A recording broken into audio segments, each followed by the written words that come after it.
Hi, I'm Benedetta from local Aromas in Italy, and I'm here with my sister Valeria to teach you to make the best, fluffiest, delicious comfort food ever. They're called gnocchi di ricotta. It's not the traditional potato gnocchi, but we're going to be using a ricotta instead of potato. Benny, go with the recipe.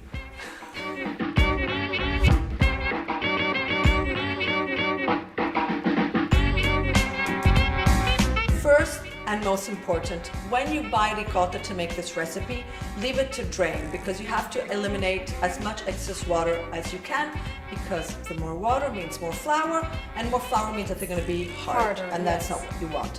Simple. Ricotta, pecorino cheese, you can also use Parmigiano as an alternative, pecorino, egg, nutmeg. Now nutmeg gives it it's a secret ingredient. a twist that is magic. Salt, pepper, and flour. So you mix all of these ingredients except for the flour. You mix them together so you get this delicious ricotta paste. And then you start gradually sprinkling. You don't put all the flour together. We'll be giving you in the recipe the amounts.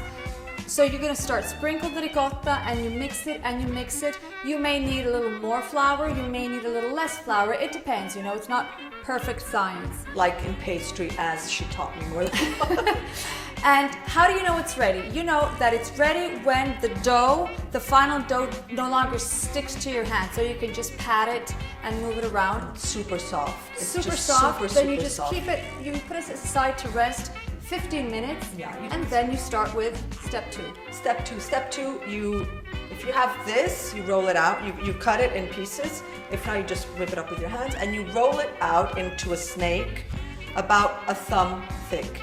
And then you do like this and you make little 2 centimeter pieces. And then Here comes the fun the part. fun part. Now if you don't have this, buy it. If not, you can use a fork. So you're going to roll out the gnocchi with your thumb. You dust with flour, and then you're just going to roll it down because it has to have all these stripes. Stripes. Why do we need stripes? You need stripes because it's going to capture the sauce. So this is called a riga gnocchi, a gnocchi board, and it just gets these stripes on gnocchi. Once you finish preparing the gnocchi, you either have this beautiful little toy that we have here it's like a pasta dryer, or if you don't, you set them on. You put semolina flour, not regular flour, not like all-purpose flour, because the gnocchi is going to continue to absorb them. So you want a coarser flour. Then you finally cook them. And you put a pot of water to boil, and when it boils, so you actually see the bubbles, you just throw the gnocchi in and you count till 5, and then they magically appear to the surface. You drain them and then you just cook them with your favorite sauce. So now it's your turn to make delicious gnocchi di ricotta.